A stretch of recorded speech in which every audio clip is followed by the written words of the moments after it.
Olá, meus queridos irmãos e irmãs, sejam todos muito bem-vindos ao nosso programa semanal Conhecendo a Palavra. Vamos dar início a esse nosso encontro, esse nosso momento, pedindo a intercessão da Mãe de Deus, a Santíssima Virgem Maria. Ave Maria, cheia de graça, o Senhor é convosco. Bendita sois vós entre as mulheres e bendito é o fruto do vosso ventre, Jesus. Santa Maria, Mãe de Deus, rogai por nós, pecadores, agora e na hora de nossa morte. Amém. Em nome do Pai, do Filho e do Espírito Santo. Amém. Nossa Senhora, Mãe do Verbo Divino, rogai por nós. Bom, meus queridos irmãos e irmãs, vocês devem estar percebendo, né? Eu não consegui resolver ainda essa questão desse facho de luz que está aparecendo aqui do lado direito. Problema aqui na iluminação da minha casa. Mas como eu já falei no outro vídeo também, na nossa aula passada, isso não é nada que possa nos afetar, né? Não vai afetar a qualidade do nosso encontro. Então, vamos seguir adiante, ok?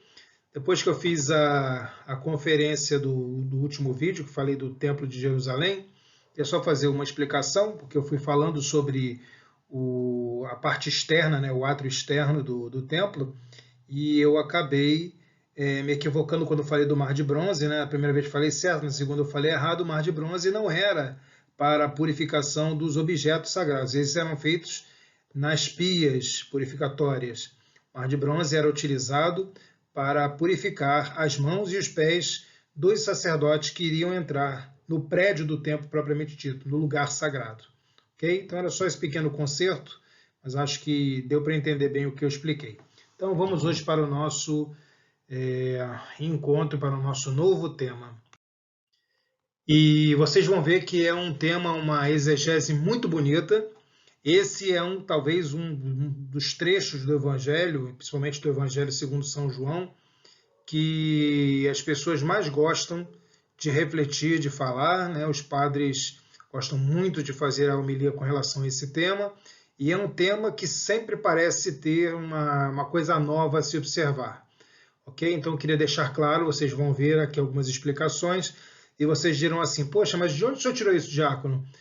Vou ser muito sincero com vocês, de algumas pessoas que eu vi, e boa parte dessa exegese é fruto do meu trabalho de investigação teológica também, deixando claro que o teólogo ele tem essa liberdade de fazer a sua ciência teológica, fazer as suas investigações e as suas reflexões teológicas, claro que dentro de uma ética, né, dentro daquilo que nós juramos no dia da nossa formatura, dentro da ciência que nós empreendemos, que é a teologia. Então, tudo devidamente fundamentado, é uma reflexão que é bem pertinente e é aceita, ok? Então, boa parte do que vocês verão nesses nossos encontros serão frutos dessa minha reflexão teológica. Queria dizer que nós vamos dividir esse tema em 3 partes, porque é um tema bastante extenso, eu vou tentar entrar em minúcias, em coisas que vocês talvez nunca tenham ouvido falar, e eu vou ser muito sincero, algumas dessas palestras serão muito extensas, então só assistam se estiverem com disponibilidade de tempo. É preciso ter um pouco de paciência, mas eu acho que no final vai valer a pena. Talvez sejam os vídeos mais longos que eu já gravei, mas eu acho que para os que aguentarem, os que tiverem perseverança, vai ter valido a pena no final, quando nós fecharmos a conclusão dessa passagem de Jesus e a mulher samaritana, quando terminarmos a 3ª parte. Ok?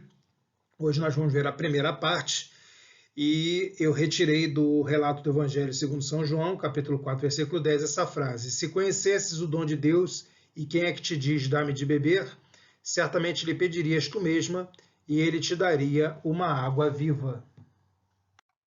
Então, faz parte do diálogo de Jesus com a mulher samaritana, e essa questão da água, que é muito explorada normalmente nas exegeses, nas homilias, os padres focam muito isso, a água da vida, aquela água que não permite mais se ter sede.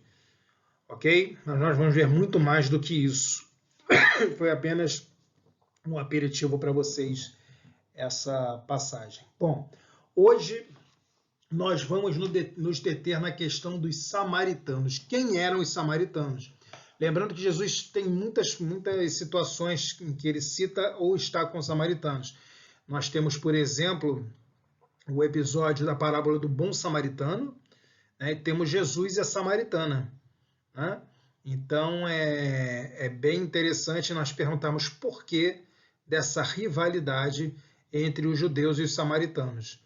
E algumas coisas são normalmente focadas, mas outras, normalmente as pessoas não têm conhecimento de por que surgiu essa rivalidade. Então a gente vai tentar hoje nos deter somente nisso, a questão dos samaritanos, ok?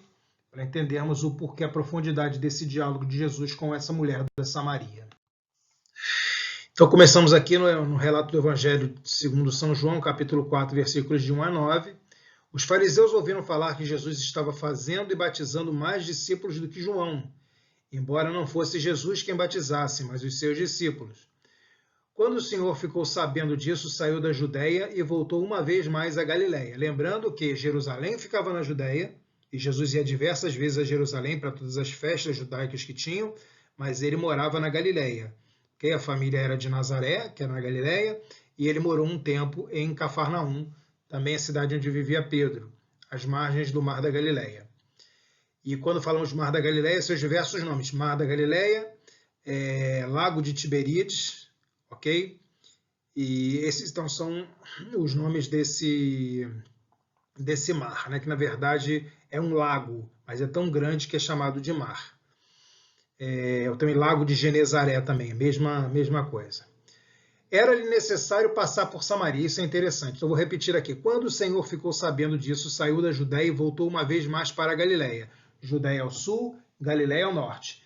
Era-lhe necessário passar por Samaria. Assim chegou a uma cidade de Samaria chamada Sicar, perto das terras que Jacó dera a seu filho José. Havia ali o poço de Jacó. Jesus, cansado da viagem, sentou-se à beira do poço. Isto se deu por volta do meio-dia. Então aqui é interessante porque nesse relato se fala meio-dia, mas no original se fala outra coisa que a gente vai ver mais para frente, ok? Mas guardem aí meio-dia que depois eu vou lembrar. Nisso veio uma mulher samaritana tirar água. Disse-lhe Jesus: dê-me um pouco de água. Os seus discípulos tinham ido à cidade comprar comida. Então o evangelista nos dá a entender que Jesus pediu à mulher porque não havia outra pessoa para tirar água para ele. Né? E interessante, porque se os apóstolos estavam em viagem junto com Jesus, eles também não tinham recipientes para poder tirar a água. Então, como é que eles iriam tirar? Estranho, né? A mulher samaritana lhe perguntou: como o Senhor, sendo judeu, aqui essa redação fala como o Senhor, né? Em outras Bíblias fala como você, sendo judeu, tá? Pede a mim, uma samaritana, água para beber. E aí vem essa explicação interessante que eu vou ter até em vermelho, pois os judeus não se dão bem com os samaritanos. Interessante que São João ele deixa isso claro para o seu leitor, que de repente poderia não saber esse conflito. Então, os judeus não se davam bem com os samaritanos, Jesus como judeu e a mulher como uma samaritana. Então, ele se dirige a ela, mas os samaritanos e os judeus não se davam. A gente vai ver todos esses aspectos mais para frente. Então, em primeiro lugar, precisamos ver por que Jesus precisava passar pela Samaria, ok? Então, vejam vocês aqui o mapa da época, da Palestina. A Judéia ficava ao sul, está aqui em verde. Então, temos Jerusalém, temos Jericó, também uma cidade famosa, onde Jesus esteve várias vezes, quando encontrou com Zaqueu, curou o cego Bartimeu. Temos aqui em cima a Galiléia, como eu falei, né? Cidade de Nazaré, cidade de sua mãe, Caná, onde é cidade de Bartolomeu, de São Bartolomeu, que é onde foi realizado o primeiro milagre, e temos Cafarnaum, à beira do mar da Galiléia, que é esse aqui de cima, ok? Aqui temos o Rio Jordão, aqui embaixo temos o Mar Morto, esse azulzinho aqui embaixo, o Rio Jordão, e aqui o Mar da Galiléia, um reservatório de água potável, podia ser bebida, ok? Então a Galiléia era rica por ter esse mar aqui, terras férteis, peixes, então era muito bom que eles tivessem esse o Mar da Galiléia, ou também o Mar de Tiberíades, né? Ou também o Lago de Genezaré, está aqui em cima. Então vejam vocês, Jesus estava aqui em Jerusalém e estava indo para Cafarnaum, que é aqui, ok? Jerusalém, Cafarnaum. Então a seta está aqui mostrando. Então, por isso, ele precisava passar pela Samaria. Se ele optasse por ir por aqui em linha reta, ele tinha que passar pela Samaria. Não tinha como não ser pela Samaria. Se não fosse assim, ele teria que se desviar aqui pela Pérea e pela Decápolis. Falaremos disso mais para frente, porque alguns autores sugerem que os judeus, em geral, para não pisarem nas terras de Samaria, faziam isso, atravessavam por aqui, pela Pérea e pela Decápolis, para chegar à Galileia, ou então ir aqui pelo mar, ok? Pelo grande mar que está aqui do lado, certo? Então, era necessário passar pela Samaria. Por isso o evangelista fala isso. Jesus estava voltando da Judéia, de Jerusalém para a Galileia, e era necessário passar em Samaria. E Sicar está aqui com a seta verde.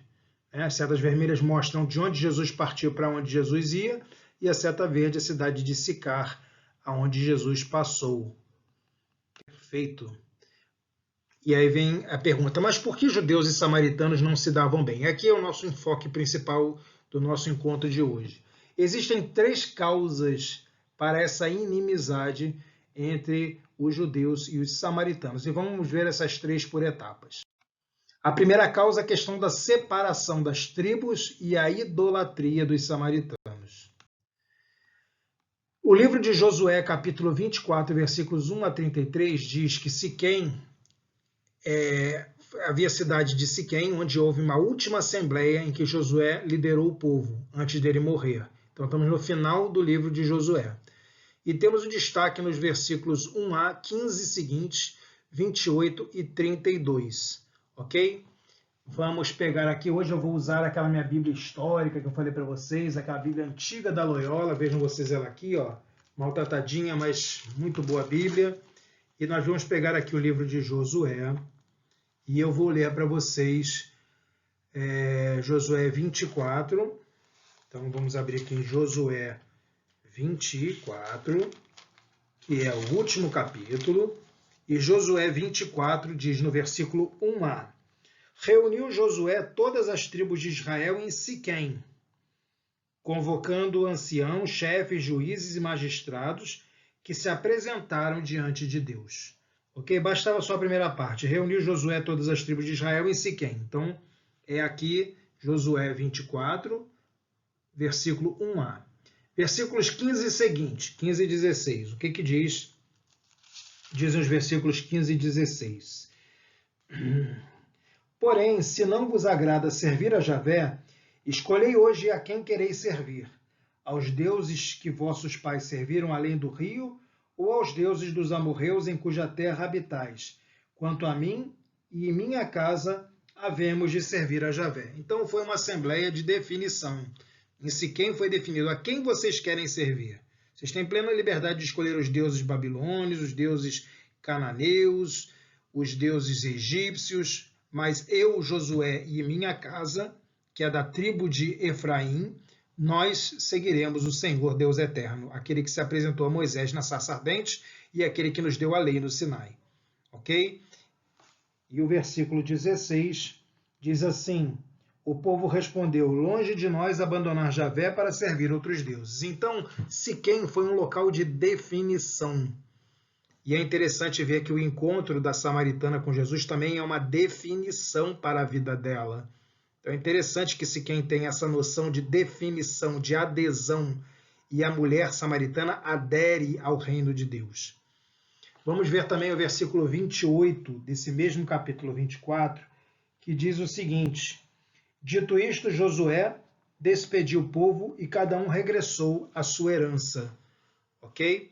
E, por fim, o versículo 32, que eu também citei: quanto aos ossos de José, que os filhos de Israel tinham trazido do Egito, foram sepultados em Siquém, na parte do campo que Jacó comprara aos filhos de Emor, pai de Siquém, por 100 peças de prata, e que se tornara propriedade dos filhos de José. Ok? Então, versículo 32, inclusive, ele está aqui destacado. Botei para vocês. Fala sobre o túmulo de José, que está também em Siquém, hoje a cidade de Nablus, na Cisjordânia.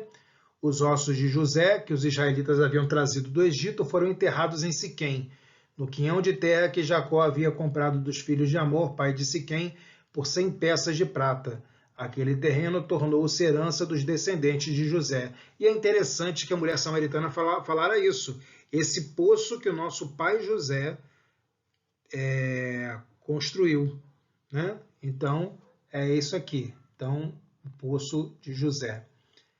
E Siquém, então, como local de escolha pelo Deus verdadeiro. E também o local onde a samaritana vai fazer a sua adesão pelo Deus verdadeiro.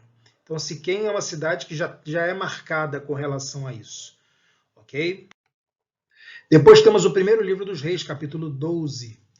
O que acontece nesse capítulo 12? Salomão, filho de Davi, morre. Até Salomão, todas as tribos estavam sobre o mesmo reinado, que era o reinado de Davi e o reinado de Salomão. Lembrando que Saul já pegou as tribos unificadas. Salomão morre e ele é sucedido por seu filho Roboão. Ocorre uma nova assembleia em Siquém. Lembrando que Siquém é o local de quê? De definição, de adesão. Então, em Siquém, novamente, vai haver uma definição, uma adesão. E o que acontece aqui? Na nova Assembleia de Siquém, Roboão se desentende com as tribos do norte. Então, eles consideram 10 tribos para o norte e 2 tribos para o sul. Tá? Isso geograficamente não é muito preciso, porque Simeão também seria no sul e Simeão vai aderir ao reino do norte. Então, quem vai acabar ficando no reino do sul são apenas as tribos de Judá e de Benjamim. Curiosamente, os 2 filhos, Benjamim, que era filho de Raquel com Jacó, e Judá, que não era o caso, mas Judá e Benjamim ficarão juntas. Tá? Então, Roboão se desentende com as tribos do norte e ocorre, então, um cisma político. O que aconteceu? Jeroboão, primeiro, ele tinha sido um grande general e ele tinha tido um desentendimento, havia sido exilado, salvo engano, no Egito, numa briga com Salomão. Quando Salomão morre e Roboão assume, há essa convocação para a coroação de Roboão ser feita na cidade de Siquém. E as tribos do norte convidam Jeroboão para vir para essa reunião da coroação. Quando chegam lá, as tribos do norte pedem a Roboão que seja um rei compassivo, um rei que ouça a vontade também das tribos do norte. Ele pede um dia para pensar e, ao invés de ele se consultar com as pessoas mais idosas e mais sábias da casa de Davi, ele se consulta com seus amigos jovens e inexperientes. E eles dizem, se seu pai, Salomão, já foi duro com ele, seja você ainda mais duro. E aí, por inexperiência, ele volta e fala isso, e as tribos do norte então dizem para ele, olha, então já que você vai ser duro conosco, ou mais duro do que teu pai foi, então a partir de agora nós não temos mais nada a ver com você e vamos dividir o reino. Não receberemos mais ordem do teu reinado. E aí, Roboão tenta ainda, pelo meio militar, trazer de volta essas tribos, acontece um conflito e Deus fala para ele, não, essa foi a minha vontade e não será derramado sangue. Ficará essa divisão do reino em 2 partes. Ok? Esse, então, foi o cisma político, sendo que o reino que ficou ao sul, conhecido como Reino de Judá, ficou com a capital em Jerusalém, e o reino que ficou no norte, conhecido como Reino de Israel, ficou, na época, com a capital em Siquém. Depois a capital mudou 2 vezes, e a gente vai ver isso mais para frente. Então, esse foi o cisma político. Então, Siquém se torna a primeira capital de Israel, enquanto que Jerusalém permanece sendo a capital de Judá. Ocorre também o chamado cisma religioso. Jeroboão foi coroado o rei do reino do norte, do reino de Israel. E qual era o medo dele? Bom, se todos os membros do meu reinado tiverem que ir adorar ao Deus de Israel na capital em Jerusalém, que é onde está o santuário sagrado, né? Onde está o templo de Jerusalém, onde está a Arca da Aliança, eu vou perder o controle e daqui a pouco todas as tribos vão voltar a respeitar a casa de Davi e o rei que é Roboão, né? Sobretudo porque ali na divisa, né, era muito próximo na divisa, Jerusalém ficava muito próximo da divisa com o Reino do Norte. Então, quem morava no sul do Reino do Reino do Norte, do Reino de Israel, era só atravessar a divisa e logo já estaria em Jerusalém. Então, o que ele faz? Ele coloca um santuário, tá, com um bezerro de ouro numa cidade do sul e um santuário com bezerro de ouro numa cidade do norte. Tá? Ambos norte e sul do reino de Israel, o reino do norte, não de Judá. E assim as pessoas que eram das 10 tribos do norte, se morassem mais para o sul, iriam até o santuário do sul, que ficava na cidade de Betel. Se morassem mais para o norte, iam até a cidade de Dan, onde havia um outro santuário com outro bezerro de ouro. Então eram 2 santuários com 2 bezerros de ouro. E lá começaram a adorar deuses pagãos e esqueceram o rei de Israel, que estava em Jerusalém, no templo. Esse foi o chamado cisma religioso. Betel e Dan como santuários idólatras e Jerusalém como a casa do Senhor.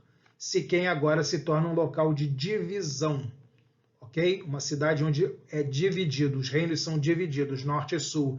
E aqui a gente pode imaginar, lembrando sempre da mulher samaritana, que a vida dela também era dividida. Ela não era uma mulher integral, ela era partida em diversos pedaços pequenos, fragmentada, por conta daquilo que fizeram com a vida dela, como ela foi maltratada pelos homens que passaram na vida dela, como ela foi maltratada pelas pessoas samaritanas que a julgavam na sua cidade, ok? Então Siquém se torna esse lugar onde tudo isso será curado também. Continuando, aqui mostrando para vocês então as capitais, vejam só que o Reino do Norte, ou Reino de Israel, é esse aqui em azul, ok? Esse é o Reino de Israel. Aqui também as tribos que ficavam depois do Jordão, tá?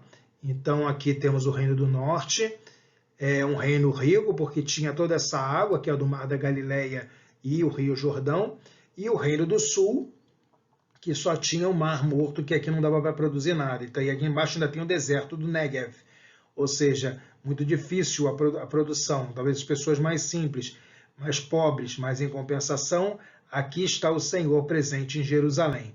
Então, lembrando que com o cisma político, ficamos com um reino do norte, 10 tribos, e um reino do sul, 2 tribos. Ficamos também com a capital no norte, primeiro na cidade de Siquém, que está aqui na seta vermelha. Depois essa capital foi transferida para a cidade de Tirsa, que está aqui nessa seta roxa.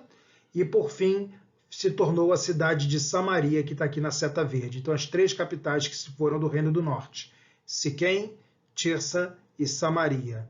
E o Reino do Sul ficou com a capital em Jerusalém, onde já era o Palácio de Davi, o Palácio de Salomão. Ok?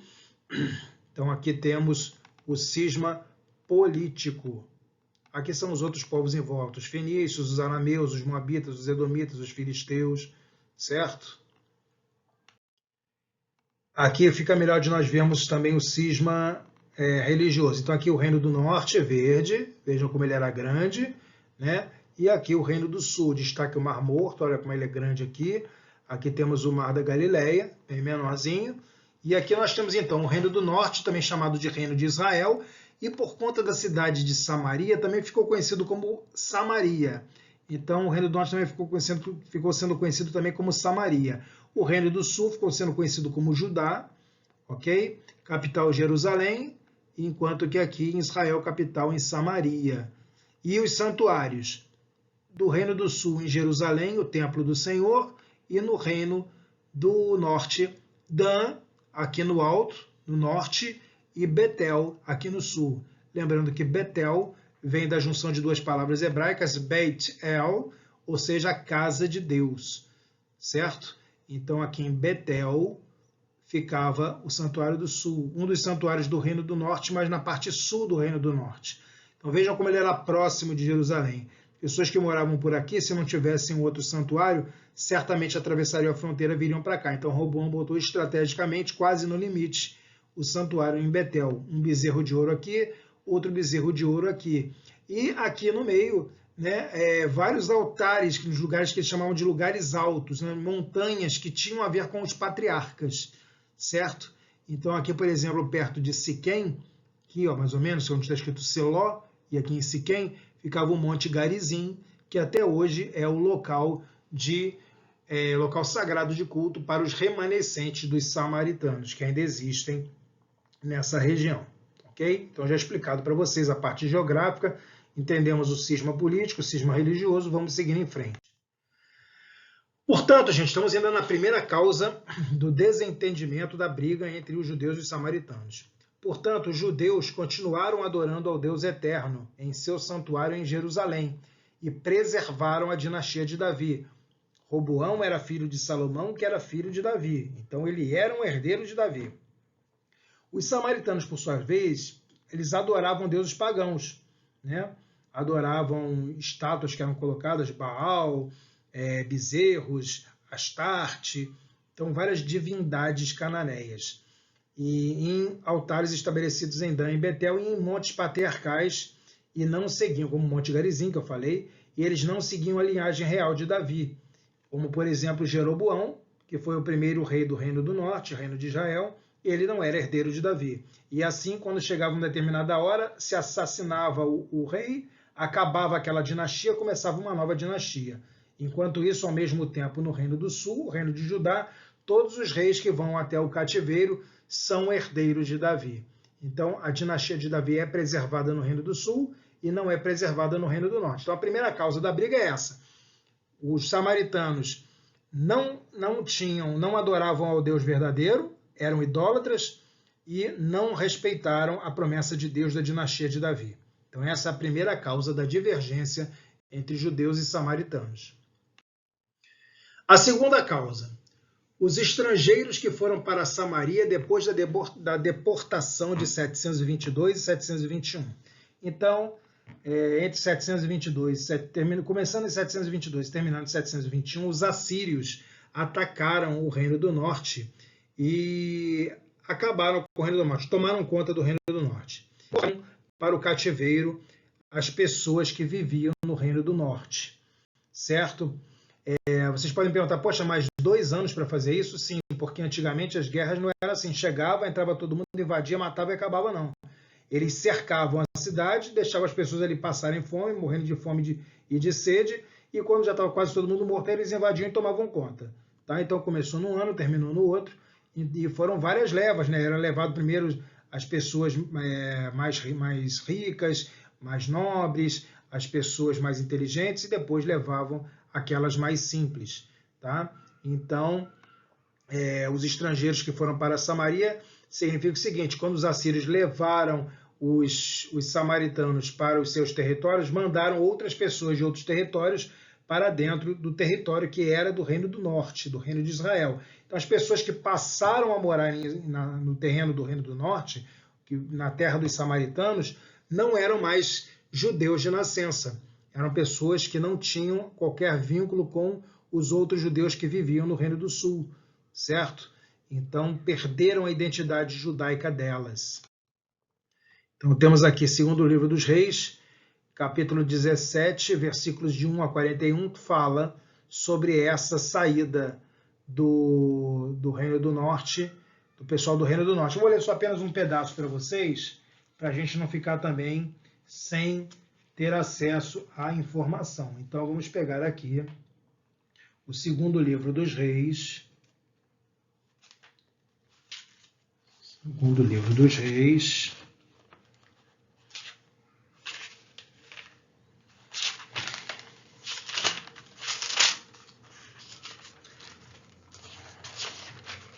Segundo livro dos Reis, capítulo 17.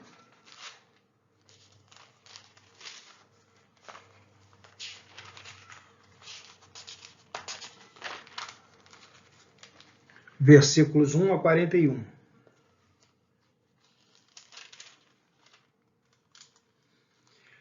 No 12º ano de Acais, rei de Judá, Oséias, filho de Elá, tornou-se rei em Israel, em Samaria, capital, e reinou 9 anos.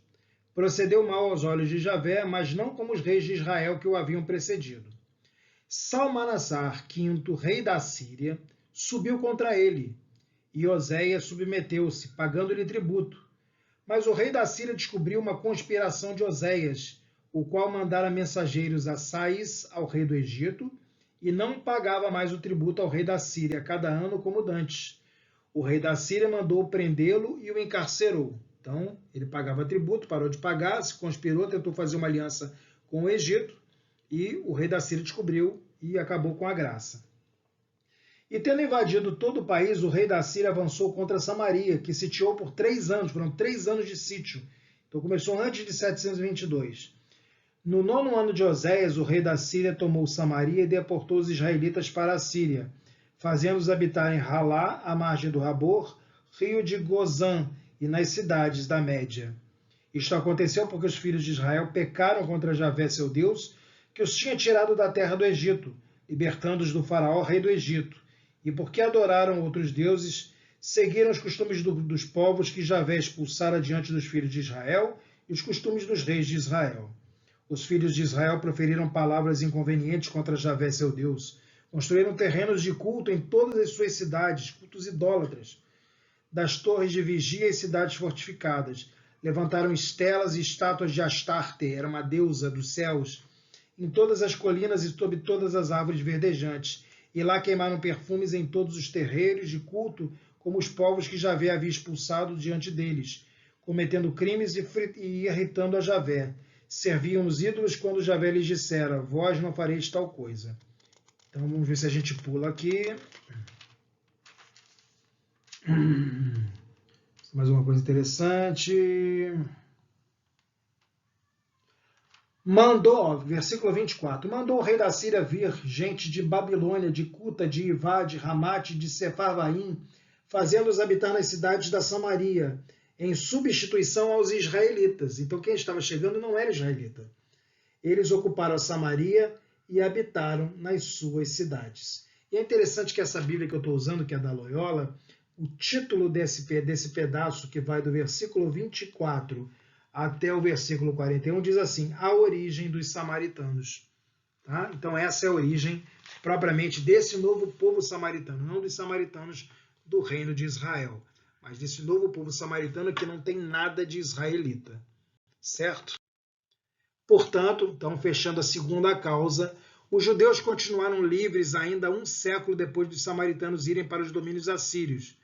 Ninguém foi trazido de fora para a terra a qual os judeus retornaram ao fim do cativeiro da Babilônia. Os assírios entraram no Reino do Norte, pegaram o pessoal, levaram para a Síria, trouxeram outras pessoas e colocaram lá. O domínio da Babilônia foi diferente. Os babilônios vieram, acabaram com o Reino do Sul e levaram as pessoas mais ricas e deixaram os pobres na terra. Tá? Então não colocaram ninguém de fora na terra. Então é diferente, porque quando acaba o cativeiro da Babilônia, aqueles que estavam cativos puderam voltar e encontraram israelitas ali, enquanto que os do Reino do Norte não puderam mais voltar porque as terras estavam ocupadas por outras pessoas. Ok? Então os samaritanos, por sua vez, foram substituídos por outros povos que criaram um sincretismo que não acabou. E é provável que ainda existisse no tempo de Jesus. Aqui faltou uma letra aí. E é provável que ainda existisse no tempo de Jesus. Ok? Então, esse sincretismo ainda existia no tempo de Jesus e por isso os samaritanos eram mal vistos. Vejam que essa mulher samaritana diz para Jesus: nós adoramos a Deus nesse monte, no Monte Garizim. Então ainda continuava esse sincretismo, porque eles não iam a Jerusalém adorar o Senhor no templo sagrado. Ok? Então já vimos duas causas. A primeira, a separação dos reinos, a idolatria que começa no Reino do Norte e não se respeita a dinastia de Davi. Depois vemos a segunda causa, o cativeiro. Acontece o cativeiro do Reino do Norte, os israelitas são levados, vêm povos pagãos para lá e ocupam a terra, e os samaritanos passam a ser então pessoas que não têm nada de israelita, ok? Não tem o menor vínculo com Israel. Essas eram as duas primeiras causas. A terceira causa é muito pouco comentada e poucas pessoas conhecem esse motivo da briga também. A terceira causa se trata do retorno dos judeus do cativeiro da Babilônia e os obstáculos que foram criados pelos samaritanos. Vejamos então o que aconteceu aqui. Está no livro de Esdras, capítulo 4, nós vamos lê-lo aqui. E o título diz assim: os conflitos com os samaritanos. Os judeus recusam a participação dos samaritanos. Esdras 4. Quando os inimigos de Judá e Benjamim souberam que os homens egressos do cativeiro construíam um templo a Javé, então, quando os inimigos de Judá, quem eram os inimigos de Judá? Os samaritanos. Souberam, de Judá e Benjamim, as duas tribos do sul, souberam que os homens egressos do cativeiro construíam um templo a Javé, Deus de Israel, vieram ter com Zorobabel. Quem é Zorobabel? Já falamos no nosso encontro anterior. Era aquele herdeiro de Davi que veio da Babilônia, cativo, veio de volta para Israel para tentar reerguer o templo e retomar a dinastia de Davi. Tá? Vieram ter com Zorobabel, Josué e os chefes de família e lhes disseram: nós queremos construir convosco, porque como vós honramos vosso Deus e oferecemos-lhe sacrifícios desde os tempos de Assaradom, rei da Síria, que nos fez subir até aqui. Mentira, porque isso não acontecia. Tá? Então não havia culto ao Deus verdadeiro. O Deus verdadeiro era cultuado no templo de Jerusalém.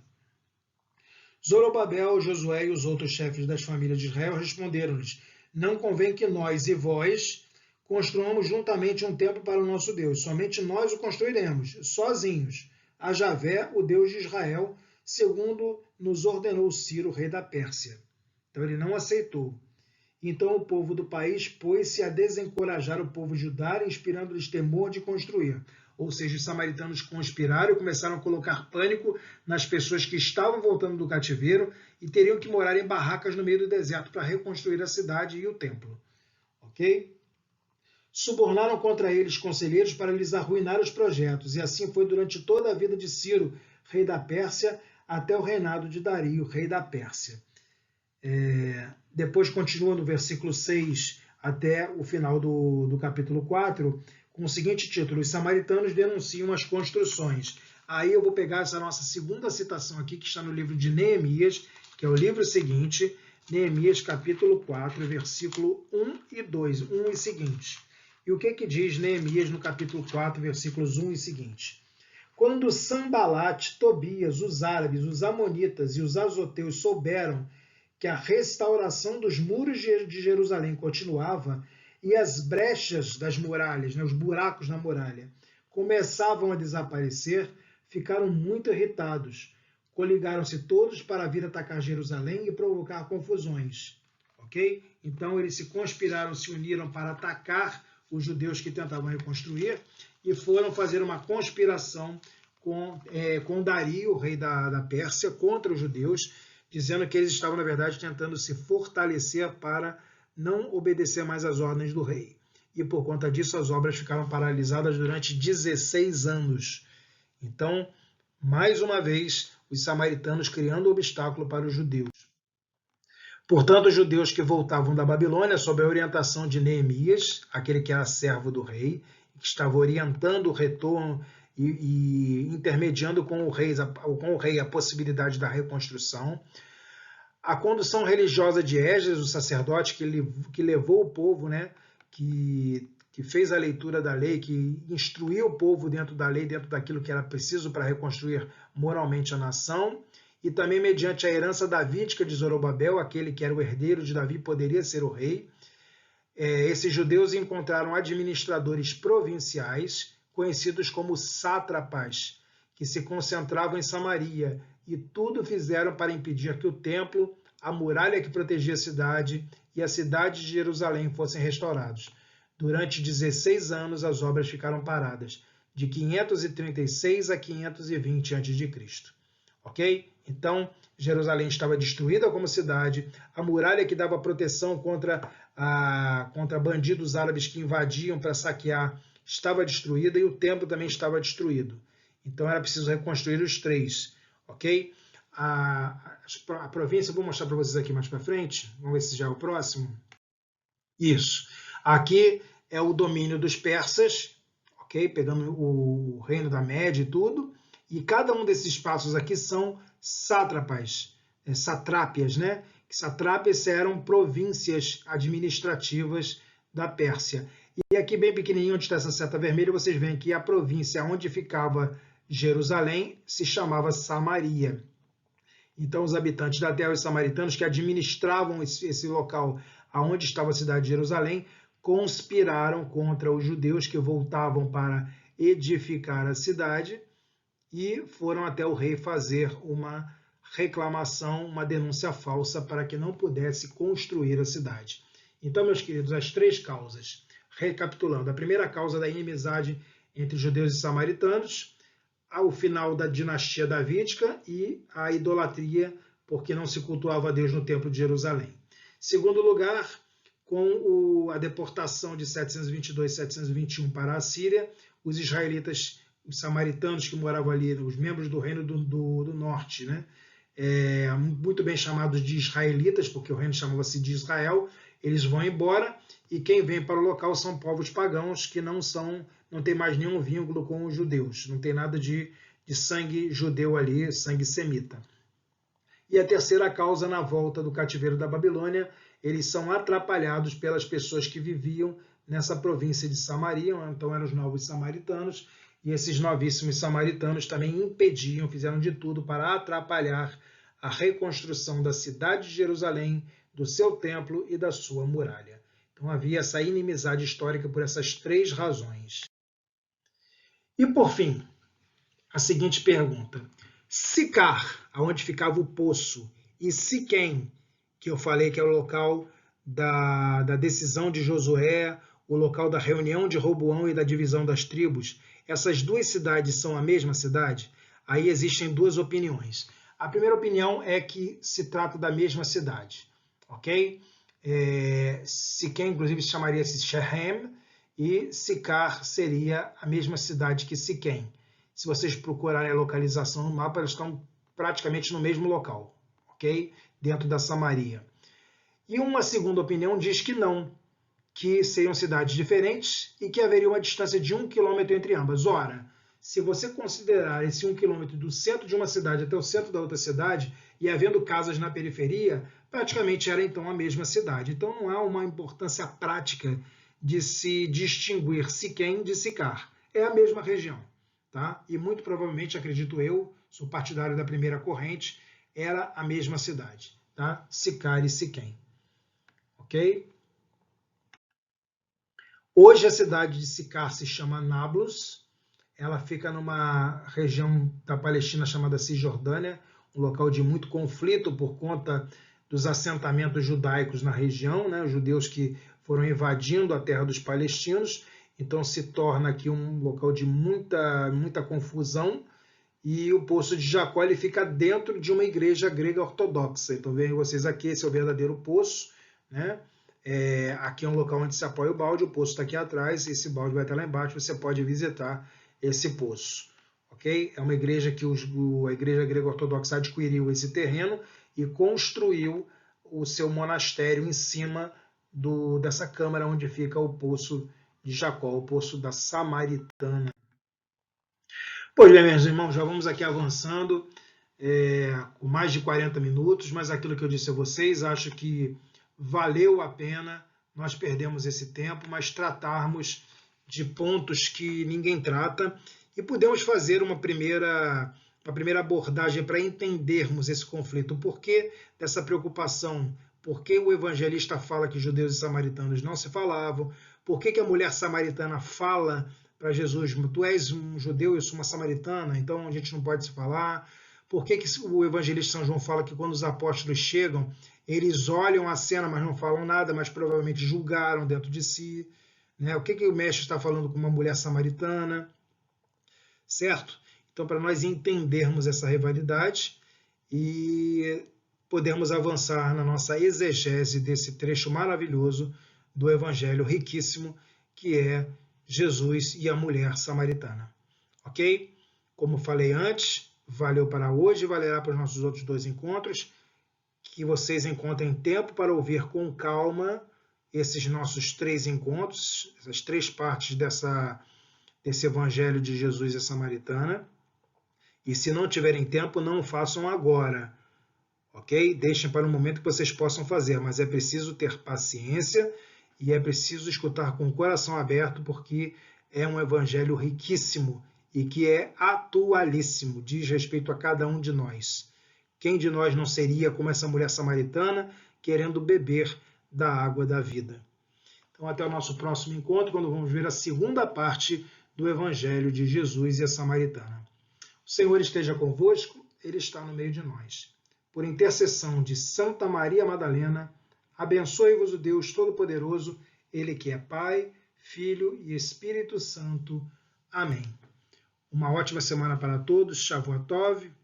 Até o nosso próximo encontro, Leit Haot, e que a paz de Deus habite no coração de cada um de vocês. Aqui embaixo, novamente, vocês vão ver o meu e-mail para qualquer dúvida, para qualquer sugestão, e se inscrevam no canal, deem o like e façam comentários.